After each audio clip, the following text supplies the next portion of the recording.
Okay, that should pay for this week's paint thinner and rubber cement.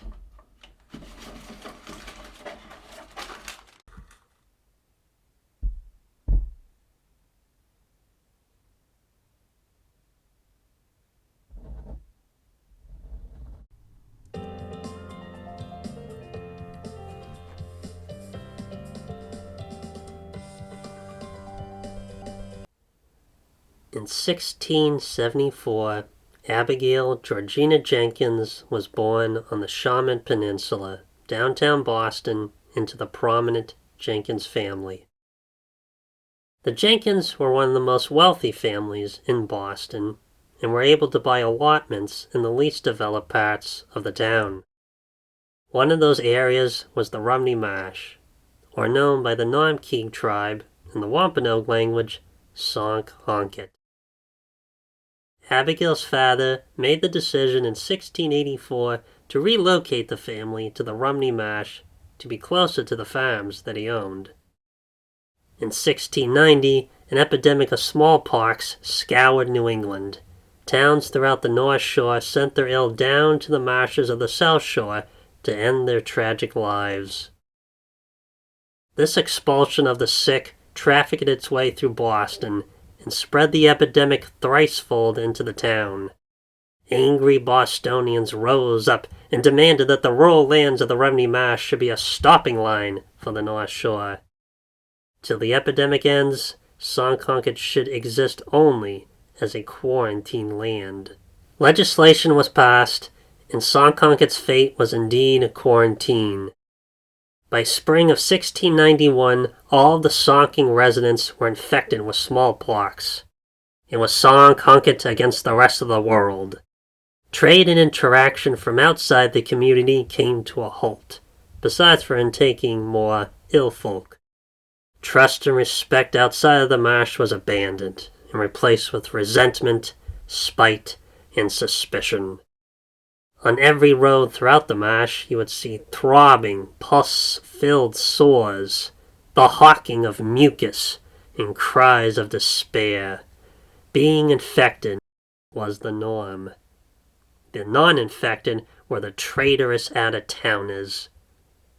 Though there was one individual that remained untouched by the smallpox, Abigail Georgina Jenkins.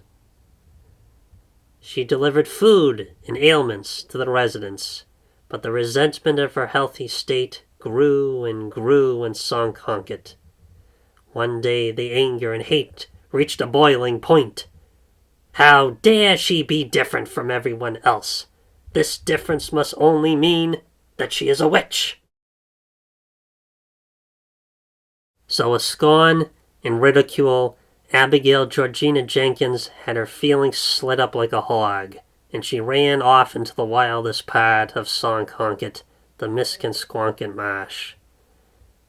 Cantering at midnight, Abigail was brooding with fury. After all that she had done for the people of the Rumney Marsh, she was chased away like a rat. Her life as a young woman was now to be cut short. The anger was about to burn white as the full moon light, but then she spotted a man leaning against a fence. Adorned with a wide-brim hat, dressed completely in black, puffing on a pipe. He nodded his head. Abigail did not recognize this person, and neither should she have, being the good girl that she was. He was Old Scratch, the devil. She had a choice to speak or walk past, but her pain had her bursting at the seams. She parlayed her plight onto Old Scratch. Once Abigail had finished describing her disposition, the silence lingered long enough to have Old Scratch's eyes capture the eyes of Abigail. This rattled awake her soul. He asked her this question: "What do you desire?" "Vengeance! I lust for vengeance! I do not want no one to feel joy in the Rumney Marsh, for the people now, and the people to be for centuries ahead. Sonkhonkett shall suffer. They cast me off as a witch? Well, then I will become the most wicked of witches, Abigail screamed. Old Scratch offered her immortality to be able to haunt Sonkhonkett forever in exchange for her soul. Abigail Georgina Jenkins took up the offer and retreated into the Missourakoloma marsh and became the marsh. As each day passed, she housed onto her corpse seaweed, mussels, and barnacles. She bonded relationships with the cormorants that acted as her seeing eyes around Sonkhonkett. She would dig up the graves of Rumney Marsh Indians and inhale what spirit she could find to transmogrify her body.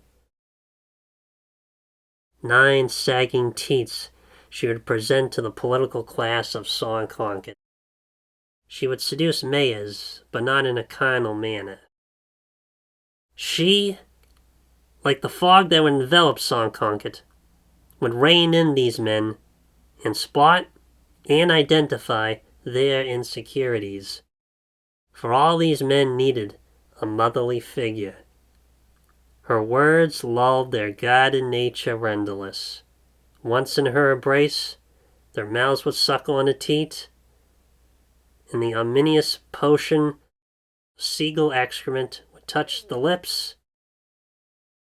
She would be in complete control of them.